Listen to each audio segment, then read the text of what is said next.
السلام علیکم ورحمت الله وبرکاتہ. دوستانو یو ځل بیا موږ ستاسو خدمت کې راغلی یو او د پاره د دې چې تاسو له یو اهم پیغام درکو. یو نوې وظیفه م راوړې ده چې تاسو ته وښایو. دغه رنګې نوي نوي شیزونه موږ تاسو ته ښایو، نوي نوي وظایف تاسو ته موږ ښایو او همداسې درته ښایو د پاره دې چې تاسو پرې خپل علاج وکړئ او خپل بدن طاقت صحیح کړئ او خپل جسم له اصلاح ورکړئ. نو د هغې نه اول تاسو ته موږ دا وایو چې دا زموږ چینل سبسکرایب کړئ او کامنټ هم وکړئ، لایک هم ورکړئ که خوښ هم شي. او بله دا خبره چې اول نه تر اخره پورې لازمي وګورئ او ضروري وګورئ.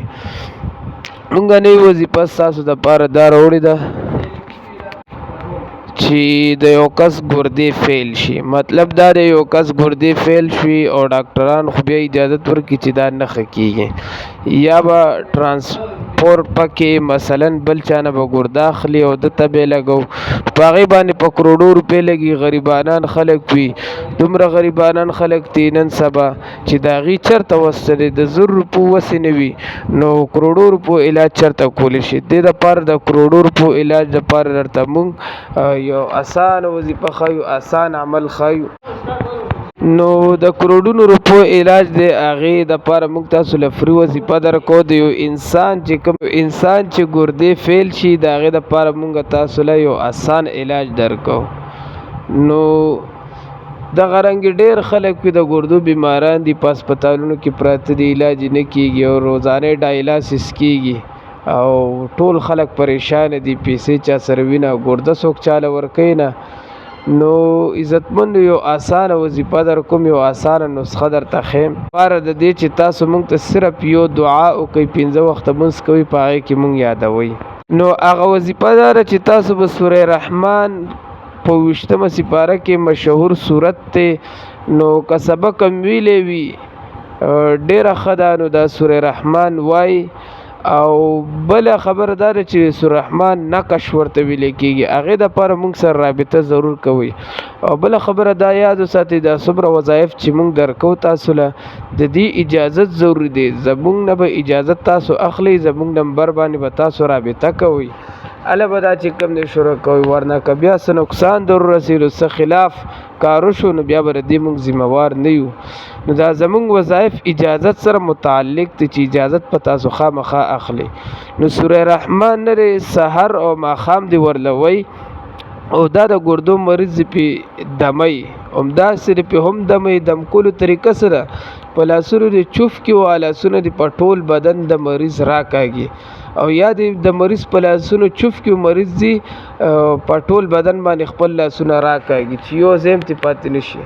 او بل دا چې اوبه دې پې هم ورله دم کړي او هغه اوبه دې مریض روزانه څکي او سحر او ماښام دې دا سوره رحمان وایي. نو الله رب العزت پر ده فیل شوي ګردې د الله په فضل سره دا به الله روانې کړي، الله په دې کې طاقت واچوي. په قرآن کې الله رب العزت ډېر طاقت یې خوستی دی، خو چې کله پې ستاسو یقین او توکل وي، یقین او توکل او بروسو ساتئ، انشاءالله الله رب العزت په شفا درکړي. او دا وظیفه تاسو قائم او دائمه جاری کوئ، انشاءالله تاسو له به الله شفا درکړي. یو ځل درته بیا ویم دا وظیفه سوره رحمان دی په 20مه سپاره کې، دا به مریض که خپله ویلی شي ډېره بهتره ده. سحر او ماښام اوبه دې پې هم دمئ او دواړه لاسونو باندې دې چوف کوئ، لاسونه دې په ټول بدن باندې هم راکاږي. دا طریقه کار دی. او که مریض نه شي ویلی، تکلیف ورته سبق هم ویلی وي، بیا دې ورله بل څوک وایي، هغه دې دا پې دمئ مریض او په لاسونو دې چوف کوئ، ټول لاسونه دې په مریض باندې راکاږي، او یا دې د مریض په لاسونو باندې چوف کړي او مریض دې خپل لاسونه په ټول بدن باندې راکاږي، او اوبه دې پې ورله هم دم کړي، سحر او ماښام دې اوبه دمئ او هغه دې څکي. الله رب العزت په دې سره شفا ورکړي، د ده فیل شوې ګردې به الله رب العزت روانې کړي. او بل د دې نقش د سوره رحمان دی، د هغې دپاره موږ سره رابطه وکړئ. چې کله دا نقش یو ځای شو، دا یو ځای شو، نو الله رب العزت په خامخا تاسو له شفای کامله عاجله درکړي. د الله رب العزت په کلام کې طاقت دی.